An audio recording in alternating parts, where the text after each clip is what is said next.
अगर मुठ ज़्यादा मारी है तो ये लगाओ पूरा नफ्स बाहर आ जाएगा।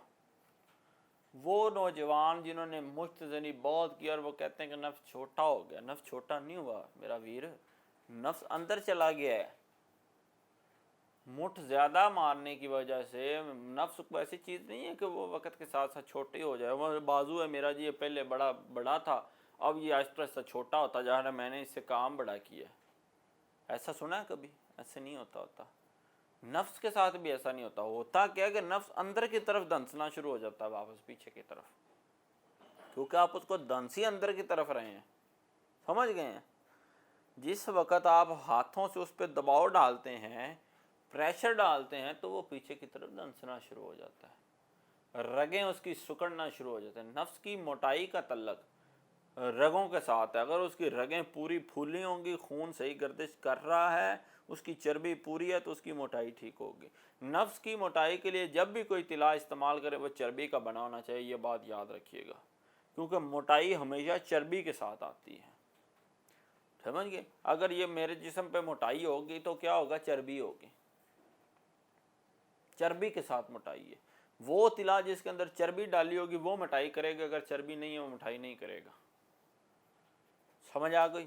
और लंबाई के लिए उसमें जड़ी बूटियां होना ज़रूरी है। दोनों चीज़ों का मिक्सचर एक लंबाई और मोटाई का तिला होता है। अगर आपको सिर्फ मोटाई चाहिए तो आप चर्बी वाला इस्तेमाल कर लें, जड़ी बूटियों वाला ना करें। अगर आपको सिर्फ लंबाई चाहिए तो आप जड़ी बूटियों वाला करें, चर्बी वाला ना। अगर आपको दोनों चीज़ें चाहिए तो दोनों चीज़ें होनी चाहिए उसमें। तो पूरा नफ्स अगर आप चाहते हैं बाहर आ जाए तो ये तेल आपने लगाना है, इसकी मालिश करनी है आपने। ठीक है, रात को सोने से पहले ये तेल आपने लगा लेना है। लगा इस तरह लगा के मसाज करके, नीचे नहीं लगाना, टोपी पे नहीं लगाना, इस तरह लगा के मसाज कर लेनी है रात को अच्छे से। जब सख्ती आई हो, डीले पे नहीं लगाना शुरू कर देना, पहले उसको कड़ा करना है। सख्ती आ गई है, उसकी मसाज कर लेनी है। ये इस तरह, अब मुझे हरारत महसूस हो रही है, इतना गर्म है, इस तरह की मालिश करके छोड़ देना, सुबह उठ के धो लेना। सादा सा काम। नफ्स आहिस्ता आहिस्ता आपका 5-7 दिन के अंदर बाहर आना शुरू हो जाएगा। आपको ऐसे लगेगा कि लंबा होता जा रहा है, लंबा नहीं होता जा रहा है। जो अंदर धंस गया था, जो आपने ख़राब कर लिया था, वो ठीक होना शुरू हो गया। नुस्खा बता देता हूँ इस तेल का, इसके अंदर है क्या, नुस्खा नोट कर ले, बड़ा कीमती तेल है। ठीक है, तेल का नुस्खा नोट कर ले, इसको कहते हैं तिलाय दराजी। नुस्खा नोट करें, मैं आपको बता देता हूँ। रोगने लौंग आपने लेना है 10 ग्राम, जिससे ये तैयार हुआ है। रोगने लौंग। रोगने चंबेली 10 ग्राम। रोगने बेर बहूटी 10 ग्राम। जैतून का तेल 30 ग्राम। ये आपने तेल सारे ले लिए, इनको आपने मिक्स कर लेना है।